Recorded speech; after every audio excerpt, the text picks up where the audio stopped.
ಸ್ನೇಹಿತರೆ, ನಮಗೆಲ್ಲರಿಗೂ ಗೊತ್ತಿರುವಂತೆ ಪ್ರಕೃತಿಯಲ್ಲಿ ಎಲ್ಲವೂ ಒಂದು ದಿನ ಪ್ರಾರಂಭವಾಗಿ ಮತ್ತೊಂದು ದಿನ ಮುಕ್ತಾಯವಾಗುತ್ತದೆ. ಆದರೆ ಮಾನವರ ಸ್ವಭಾವವೇನೆಂದರೆ ಜನನದಷ್ಟು ಮರಣವನ್ನು ಅವರು ಆಚರಿಸುವುದಿಲ್ಲ. ಆದರೆ ಈ ಎರಡು ಪ್ರಕ್ರಿಯೆಗಳು ಪ್ರಕೃತಿಗೆ ಸಂಪೂರ್ಣವಾಗಿ ಸಹಜವಾದವು. ಆದರೆ ನಾವು ಇದರ ಬಗ್ಗೆ ಯೋಚಿಸುವಾಗ ಹಲವು ಬಾರಿ ಹೆದರಿಕೊಳ್ಳುತ್ತೇವೆ ಮತ್ತು ಇದರ ಬಗ್ಗೆ ಮಾತನಾಡಲು ಕೂಡ ಭಯಪಡುತ್ತೇವೆ. ಆದರೆ ಒಂದು ವಿಷಯ ಮುಖ್ಯವಾಗಿದೆ, ನಾವೆಲ್ಲರೂ ಕನಿಷ್ಠ ಒಮ್ಮೆ ಆದರೂ ಯೋಚಿಸಿರಬೇಕಾದದ್ದು. ಅದೇ ಒಂದು ಪ್ರಶ್ನೆ: ಮರಣದ ನಂತರ ಏನಾಗುತ್ತದೆ? ಹಾಗಾಗಿ ಈ ವಿಡಿಯೋದಲ್ಲಿ ನಾವು ಈ ವಿಷಯವನ್ನು ವಿವರವಾಗಿ ಚರ್ಚಿಸುತ್ತೇವೆ ಮತ್ತು ವೈಜ್ಞಾನಿಕ ಹಾಗೂ ತಾರ್ಕಿಕವಾಗಿ ಯೋಚಿಸಲು ಪ್ರಯತ್ನ ಮಾಡ್ತೇವೆ. ಹಾಗಾದರೆ ತಡ ಯಾಕೆ, ವಿಡಿಯೋ ಪ್ರಾರಂಭಿಸೋಣ. ನಮಗೆ ಗೊತ್ತಿರುವಂತೆ ಪ್ರಪಂಚದಲ್ಲಿ ಅನೇಕ ಜನರು ಈ ಜೀವನದ ನಂತರ ಬೇರೆ ಏನೋ ಇದೆ ಎಂಬುದನ್ನು ನಂಬುತ್ತಾರೆ. ಈ ಯೋಚನೆಗಳು ಧರ್ಮಗಳ ನಂಬಿಕೆಗಳಿಂದ ಹೊರಬಂದಿದೆ. ಆದರೆ ಇತ್ತೀಚೆಗೆ ಇದು ವೈಜ್ಞಾನಿಕ ನಂಬಿಕೆಯಾಗಿ ಮಾರ್ಪಟ್ಟಿದೆ. ಈ ನಂಬಿಕೆ ಜರ್ಮನಿಯಲ್ಲಿ ನಡೆಸಿದಂಥ ಒಂದು ಸಂಶೋಧನೆಯ ಮೇಲೆ ಆಧಾರಿತವಾಗಿದೆ. ಅಲ್ಲಿ ಕೆಲವು ವಿಚಿತ್ರ ವಿಷಯಗಳು ಕಂಡುಬಂದವು. ಈ ಸಂಶೋಧನೆಗಾಗಿ ಕೋಮಾದಲ್ಲಿದ್ದಂಥ ಕೆಲವು ರೋಗಿಗಳನ್ನು ಆರೈಕೆ ಮಾಡಲಾಯಿತು. ಅವರನ್ನು ಡೀಟೇಲ್ ಆಗಿ ಅಬ್ಸರ್ವ್ ಮಾಡಲಾಯಿತು. ಬಹಳ ಕಡಿಮೆ ಸಮಯದವರೆಗೆ ಅವರ ಮೆದುಳಿನ ಕೆಲವು ಭಾಗಗಳು ಅಜ್ಞಾತವಾಗಿದ್ದವು. ಅವರ ಮೆದುಳಿನಲ್ಲಿ ಸಂಪೂರ್ಣ ಚೈತನ್ಯವಿರಲಿಲ್ಲ. ಅವರು ಗುಣಮುಖರಾದಾಗ ಕೆಲವು ವಿಚಿತ್ರವಾದ ಅನುಭವಗಳನ್ನು ವಿವರಿಸಿದ್ರು. ಅವುಗಳನ್ನು NDE ಎಂದು ಕರೆಯಲಾಯಿತು, ಅಂದರೆ ನಿಯರ್ ಡೆತ್ ಎಕ್ಸ್ಪೀರಿಯನ್ಸ್. ಈ ಅನುಭವಗಳು ಜೀವನದ ನಂತರವೂ ಕೂಡ ಆಫ್ಟರ್ ಲೈಫ್ ಇದೆ ಎಂಬುದನ್ನು ಸೂಚಿಸ್ತಾ ಇದ್ವು. ಈ ಅಧ್ಯಯನದ ಪ್ರಕಾರ ಸುಮಾರು 50% ಜನರು ತಮ್ಮ ನಿಯರ್ ಡೆತ್ ಎಕ್ಸ್ಪೀರಿಯನ್ಸ್ನಲ್ಲಿ ತಾವು ಈಗಾಗಲೇ ಸತ್ತಿದ್ದೇವೆ ಎಂದು ಭಾವಿಸಿದ್ದರು. ಇನ್ನು ಇದರಲ್ಲಿ 56% ಜನರಿಗೆ ಒಂದು ರೀತಿ ಸಂತೋಷದ ಅನುಭವವಾಗಿತ್ತು. ಇನ್ನು 24% ಜನರು ಔಟ್ ಆಫ್ ಬಾಡಿ ಫೀಲಿಂಗನ್ನು ಅನುಭವಿಸಿದ್ರು, ಅಂದರೆ ಅವರು ತಮ್ಮ ಕೋಣೆಯ ಮೇಲಿಂದ ತಮ್ಮನ್ನು ತಾವೇ ನೋಡಿಕೊಳ್ತಾ ಇದ್ರು. ಮತ್ತು 32% ಜನರು ಸತ್ತ ವ್ಯಕ್ತಿಯೊಂದಿಗೆ ಮಾತನಾಡಿದ್ರು. ಇದರ ಜೊತೆಗೆ ಕೆಲವು ರೋಗಿಗಳು ದೂರದಿಂದ ಬರುತ್ತಿರುವಂಥ ಉಜ್ವಲ ಬೆಳಕನ್ನು ನೋಡಿದ್ರು. ಅವರು ತಮ್ಮ ಸತ್ತ ಪೂರ್ವಜರನ್ನು ನೋಡಿದ್ರು. ಕೆಲವೊಮ್ಮೆ ಅವರು ಸಂತೋಷ ಮತ್ತು ಭಯವನ್ನು ಅನುಭವಿಸಿದ್ರು. ಆದರೆ ಈ ಅಧ್ಯಯನ ಸಂಪೂರ್ಣವಾಗಿ ಪೂರ್ಣಗೊಂಡಿರಲಿಲ್ಲ. ಹೌದು, ಯಾವುದನ್ನಾದರೂ ಸತ್ಯ ಎಂದು ನಂಬಲು ವಿಜ್ಞಾನವು ಅದೇ ವಿಷಯಗಳನ್ನು ವಿಭಿನ್ನ ಸ್ಥಳಗಳಲ್ಲಿ ಮತ್ತು ವಿಭಿನ್ನ ಜನರೊಂದಿಗೆ ಪುನರಾವರ್ತಿಸುತ್ತದೆ. ಹಾಗಾಗಿ ಈ ಅಧ್ಯಯನವನ್ನು UK, US ಮತ್ತು ಆಸ್ಟ್ರಿಯಾದಲ್ಲಿ ಪುನರಾವರ್ತಿಸಲಾಯಿತು. ಈ ಬಾರಿ ರೋಗಿಗಳ ಸಂಖ್ಯೆ ಹೆಚ್ಚಾಗಿತ್ತು. ವಿಭಿನ್ನ ಸಂಶೋಧಕರು ಇದರ ಮೇಲೆ ಕೆಲಸ ಮಾಡುತ್ತಿದ್ದರು. ಈ ಅಧ್ಯಯನದಲ್ಲಿ ಎಲ್ಲ ರೋಗಿಗಳಲ್ಲಿ ಕೇವಲ 9% ಜನರು ಮಾತ್ರ NDE ಅಂದರೆ ನಿಯರ್ ಡೆತ್ ಎಕ್ಸ್ಪೀರಿಯನ್ಸ್ ಅನ್ನು ವರದಿ ಮಾಡಿದ್ರು. ಕೇವಲ 2% ಜನರು ತಮ್ಮ ದೇಹದಿಂದ ಹೊರಗೆ ಬಂದು ಕಾಣುತ್ತಿರುವಂತೆ ಅನುಭವ ಮಾಡಿದ್ರು. ಇಲ್ಲಿ ವಿಜ್ಞಾನಿಗಳು ಹೇಳುವಂತೆ ಸಾಯುವ ಸಮಯದಲ್ಲಿ ನಮ್ಮ ಮೆದುಳಿನಲ್ಲಿ ಆಮ್ಲಜನಕದ ಕೊರತೆಯಿಂದಾಗಿ ನಮ್ಮ ಮಾನಸಿಕ ಪ್ರಕ್ರಿಯೆಗಳು ವೇಗವಾಗುತ್ತವೆ. ಇದರಿಂದಾಗಿ ನಾವು ಅನೇಕ ವಿಚಿತ್ರ ವಿಷಯಗಳನ್ನು ಅನುಭವಿಸುತ್ತೇವೆ. ಸಾಯುವಾಗ ನಮ್ಮ ಮೆದುಳು REM ಇಂಟ್ರೂಷನ್ ಹಂತಕ್ಕೆ ಹೋಗುತ್ತದೆ ಎಂಬುದು ಕಂಡುಬಂದಿದೆ. ಅಲ್ಲಿ ನಮ್ಮ ಇಂದ್ರಿಯಗಳಿಂದ ಬರುತ್ತಿರುವಂಥ ಮಾಹಿತಿ ಗೊಂದಲಕ್ಕೊಳಗಾಗುತ್ತದೆ. ಆಗ ನಾವು ಒಂದು ರೀತಿಯಲ್ಲಿ ವಿಚಿತ್ರ ಭ್ರಮೆಗಳನ್ನು ಅನುಭವಿಸುತ್ತೇವೆ. ಇದೆಲ್ಲವೂ ಕೂಡ ನಮ್ಮ ಬ್ರೈನ್ ಸ್ಟೆಮ್ನಲ್ಲಿ ನಡೆಯುತ್ತದೆ. ಇದರ ಜೊತೆಗೆ ಜನರು ನೋಡಿದಂಥ ಗರಿಷ್ಠ ಬೆಳಕು ಆಪರೇಷನ್ ಟೇಬಲ್ನಲ್ಲಿ ಹೊಳೆಯುತ್ತಿರುವ ಬೆಳಕಿನಿಂದಾಗಿತ್ತು ಅಷ್ಟೇ. ಅದು ಸಾಕಷ್ಟು ಸ್ಪಷ್ಟ ಕೂಡ ಆಗಿತ್ತು. ದೇಹದಿಂದ ಹೊರಬರುವಂಥ ಅನುಭವವನ್ನು ಪರೀಕ್ಷಿಸಲು ರೋಗಿಯ ಆಪರೇಷನ್ ಟೇಬಲ್ನ ಸ್ವಲ್ಪ ಮೇಲ್ಭಾಗದಲ್ಲಿ ಒಂದು ನೋಟನ್ನು ಇರಿಸಲಾಗಿತ್ತು. ಅದರಲ್ಲಿ ಏನೋ ಬರೆಯಲಾಗಿತ್ತು. ಸೊ ಅವರು ದೇಹದಿಂದ ಹೊರಬಂದು ಮೇಲಿನಿಂದ ತಮ್ಮನ್ನು ತಾವು ನೋಡಿದರೆ ಅನೇಕ ಕೇಸ್ಗಳಲ್ಲಿ ಹೇಳಿರುವಂತೆ ಅವರು ಆ ಪತ್ರವನ್ನು ಓದಬಲ್ಲರು. ಆದರೆ ಈ ರೀತಿ ನಡೆಯಲಿಲ್ಲ. ಯಾರೂ ಕೂಡ ಆ ಪತ್ರವನ್ನು ಓದಲು ಸಾಧ್ಯವಾಗಲಿಲ್ಲ. ಇದರ ನಂತರ ಇನ್ನಷ್ಟು ಸಂಶೋಧನೆಗಳನ್ನು ಪುನರಾವರ್ತಿಸಲಾಯಿತು. ಫಲಿತಾಂಶಗಳು ಯಾವಾಗಲೂ ಒಂದೇ ರೀತಿಯದ್ದಾಗಿದ್ದವು. ಸೊ ಈಗ ವಿಜ್ಞಾನದ ಪ್ರಕಾರ ಸತ್ತ ನಂತರ ಏನಾಗುತ್ತದೆ ಎಂಬುದನ್ನು ಚರ್ಚಿಸೋಣ. ಈಗ ನಾವು ಮಾತನಾಡುವುದು ಬಹಳ ವೈಜ್ಞಾನಿಕ ದೃಷ್ಟಿಕೋನದಿಂದ, ಕೇವಲ ಸತ್ಯಗಳನ್ನು ಮನಸ್ಸಿನಲ್ಲಿಟ್ಟುಕೊಂಡು. ಸಾಯುವಾಗ ನಮ್ಮ ಹೃದಯ ಬಡಿತ ನಿಲ್ಲುತ್ತಿದ್ದಂತೆ ಮೆದುಳಿಗೆ ಆಮ್ಲಜನಕದ ಸರಬರಾಜು ನಿಲ್ಲುತ್ತದೆ ಮತ್ತು ಅದು ತನ್ನ ಉಳಿದಿರುವಂಥ ಸ್ವಲ್ಪ ಆಮ್ಲಜನಕವನ್ನು ಬಹಳ ವೇಗವಾಗಿ ಬಳಸಿಕೊಂಡು ಕೇವಲ ಕೆಲವು ನಿಮಿಷಗಳಲ್ಲಿ ಮುಗಿಸಿಬಿಡುತ್ತದೆ.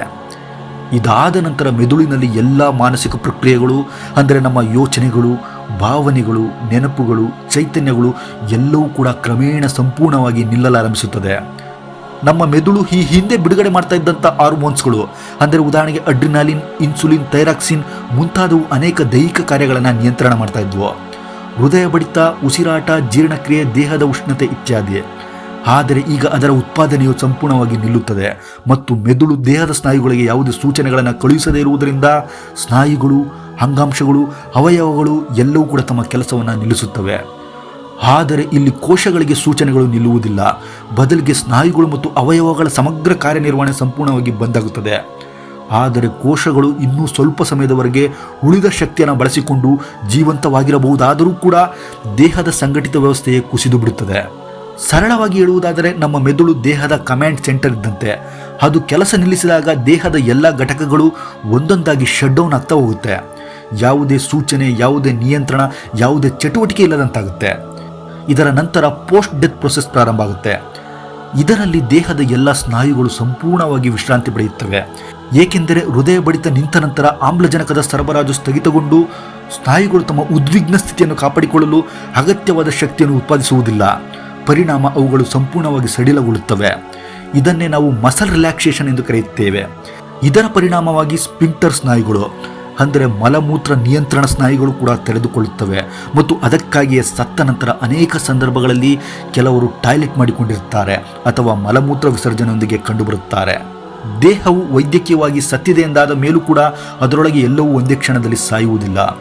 ಇದು ಒಂದು ಕ್ರಮೇಣದ ಪ್ರಕ್ರಿಯೆ.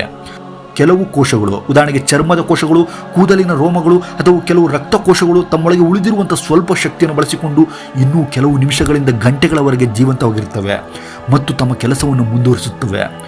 ಆದರೆ ನಮ್ಮ ದೇಹದಲ್ಲಿ ವಾಸಿಸುವ ಸುಮಾರು 100 ಟ್ರಿಲಿಯನ್ಗಳಷ್ಟು ಬ್ಯಾಕ್ಟೀರಿಯಾಗಳು, ಇವು ನಮ್ಮ ಕರುಳು, ಚರ್ಮ, ಬಾಯಿ, ಅವಯವಗಳ ಒಳಗೆ ಮತ್ತು ಮೇಲ್ಮೈನಲ್ಲಿ ನಮ್ಮ ಜೀವಿತಾವಧಿಯವರೆಗೆ ಸಹಜೀವಿಗಳಾಗಿ ವಾಸಿಸಿರುತ್ತವೆ.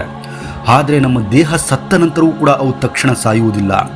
ಬದಲಿಗೆ ಅವುಗಳಿಗೆ ಆಮ್ಲಜನಕದ ಅಗತ್ಯವಿರದಂತಹ ಕಾರಣ ಅವು ದೇಹದ ಉಳಿದ ಪೋಷಕಾಂಶಗಳನ್ನು ತಿನ್ನಲು ಪ್ರಾರಂಭಿಸುತ್ತವೆ. ಈಗ ಅವುಗಳ ಕೊಡುಗೆ ಅಪಾರವಾಗಿರುತ್ತದೆ, ಏಕೆಂದರೆ ಅವುಗಳೇ ದೇಹವನ್ನು ಕೊಳೆಯಲು ಮತ್ತು ಮಣ್ಣಿಗೆ ಮರಳಿಸಲು ಕಾರಣವಾಗಿರುತ್ತವೆ. ಮರಣದ ನಂತರ ದೇಹವು ಕ್ರಮೇಣ ತಂಪಾಗುತ್ತದೆ, ಏಕೆಂದರೆ ಶಕ್ತಿಯ ಉತ್ಪಾದನೆ ಇಲ್ಲ. ಹೃದಯ ಬಡಿತವಿಲ್ಲದಂಥ ಕಾರಣ ಗುರುತ್ವಾಕರ್ಷಣೆಯಿಂದ ರಕ್ತವು ದೇಹದ ಕೆಳಭಾಗದಲ್ಲಿ ಸಂಗ್ರಹಿಸಲಾರಂಭಿಸುತ್ತದೆ. ಈ ರಕ್ತ 2 ಗಂಟೆಗಳ ನಂತರ ಗಟ್ಟಿಯಾಗುತ್ತದೆ. 8 ಗಂಟೆಗಳ ನಂತರ ಕ್ಯಾಲ್ಸಿಯಂ ಮತ್ತು ಸ್ನಾಯುಗಳ ಪ್ರೋಟೀನ್ ಒಟ್ಟಿಗೆ ಸೇರುತ್ತದೆ. ಈ ಪ್ರಕ್ರಿಯೆಯನ್ನು ರಿಗರ್ ಮೋರ್ಟಿಸ್ ಎಂದು ಕರೆಯುತ್ತಾರೆ. ಇನ್ನು ಕೋಶಗಳಲ್ಲಿ CO2 ಅಂದರೆ ಕಾರ್ಬನ್ ಡೈಆಕ್ಸೈಡ್ ಪ್ರಮಾಣ ಹೆಚ್ಚಾಗುತ್ತದೆ. ಅದು ಅವುಗಳ pH ಮೌಲ್ಯವನ್ನು ಹೆಚ್ಚಿಸುತ್ತದೆ. ಇದರಿಂದ ಕೋಶದ ಪೊರೆಗಳು ದುರ್ಬಲಗೊಳ್ಳುತ್ತದೆ ಮತ್ತು ಒಳಗಿನ ದ್ರವಗಳನ್ನು ಬಿಡುಗಡೆ ಮಾಡುತ್ತವೆ. ನಂತರ ಈ ದ್ರವಗಳು ಮತ್ತು ಎಂಜೈಮ್ಗಳು ಅನೇಕ ಪ್ರತಿಕ್ರಿಯೆಗಳನ್ನು ಮಾಡುತ್ತವೆ.